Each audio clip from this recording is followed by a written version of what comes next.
Bully by app के जरिए मुस्लिम महिलाओं की सोशल मीडिया पर नीलाम करने वाला नीरज बिश्नोई दिल्ली पुलिस के कब्जे में है। इंजीनियरिंग छात्र नीरज ने तकनीक के इस्तेमाल से अपनी पहचान छुपाकर यह ऐप बनाया और फिर पुलिस से भी बचता रहा। बुली बाय ऐप कांड का मुख्य आरोपी 21 साल का नीरज बिश्नोई दिल्ली पुलिस की गिरफ्त में है। हम आपको बताते हैं कि कैसे नीरज बिश्नोई असम के जोरहाट में बैठकर तकनीक की मदद से समाज में जहर घोलने का काम कर रहा था। ये गिटहब प्लेटफॉर्म है जहां पर जाकर नीरज ने ये ऐप बनाया और इसे लॉन्च किया। गिटहब प्लेटफॉर्म पर जाकर कोई भी अपना सॉफ्टवेयर या प्रोजेक्ट बना सकता है, लेकिन गिटहब प्लेटफॉर्म पर सॉफ्टवेयर बनाने से पहले यूजर को अपने ईमेल से इस प्लेटफॉर्म से लॉगिन करना पड़ता है। लेकिन अगर नीरज अपनी असली आईडी से गिटहब पर लॉगिन करता तो पुलिस उसके आईपी एड्रेस से उसका पता लगा लेती। तो नीरज ने इस्तेमाल किया प्रोटोन ईमेल का। एक्सपर्ट्स की माने तो प्रोटोन ईमेल पर आईडी बनाने से पहचान जाहिर नहीं होती। उन्होंने ये जो एप्लीकेशन है बड़ा शातिर तरीके से बनाया है और इसमें बहुत सारी चीज़ों को ध्यान रख कर कि हम पुलिस की जो जांच है और ये सब जो पुलिस किस तरह से पकड़ेगी, तो इन सब चीज़ों को एक पूरा ऑर्गेनाइज तरीके से ये सॉफ्टवेयर बनाया है। ये कोई नॉर्मल अगर यहाँ पे अगर आप कोई सॉफ्टवेयर बनाते हैं या कोई भी अगर अकाउंट बनाएंगे तो अपने ईमेल आईडी से बनाएंगे, लेकिन नीरज बिश्नोई ने ये जो अकाउंट बनाया ये बनाया है प्रोटोन ईमेल के थ्रू।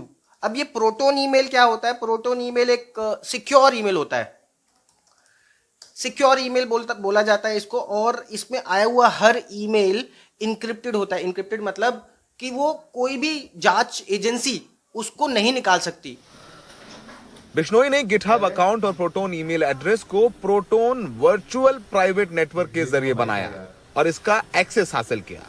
बिश्नोई ने इसका वीपीएन लोकेशन जापान और अमेरिका में दिखाया ताकि जांच को भटकाया जा सके और पुलिस को लगे कि इसका यूजर तो भारत में रहता ही नहीं है।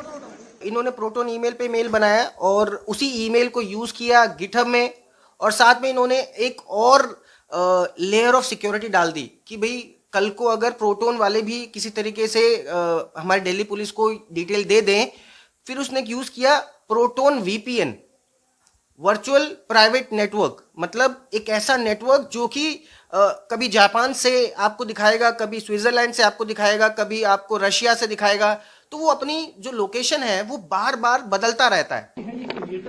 पूछताछ में बिश्नोई ने बताया कि उसने सुली डील्स को कॉपी किया था और उसके कोड और ग्राफिक्स को एडिट करके ठीक वैसा ही ऐप बनाने में इस्तेमाल किया।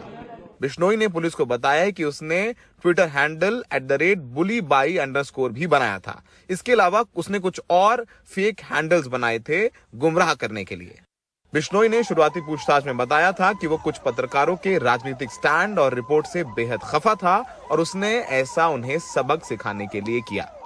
हमें समझना होगा कि अब कोई सांप्रदायिक दंगे भड़काने के लिए हजारों या सैकड़ों लोगों की जरूरत नहीं है। अभी एक लड़का 21 साल का वो इंटरनेट के जरिए एक लैपटॉप से इतना बड़ा नफरती कैंपेन चला रहा था मुस्लिम महिलाओं के खिलाफ, वो भी उनके खिलाफ जो कि अपनी एक मजबूत विचारधारा रखती हैं, जो देश में संवैधानिक अधिकार सबको है। लेकिन सबसे बड़ा सवाल ये है कि इंटरनेट के साथ जिम्मेदारी भी आती है और इंटरनेट के जरिए इतने बड़े बड़े अपराध भी किए जा सकते हैं, तो उसका इस्तेमाल बेहद संजीदा तरीके से होना चाहिए। सहयोगी शशिकांत झा के साथ सौरभ शुक्ला, NDTV इंडिया।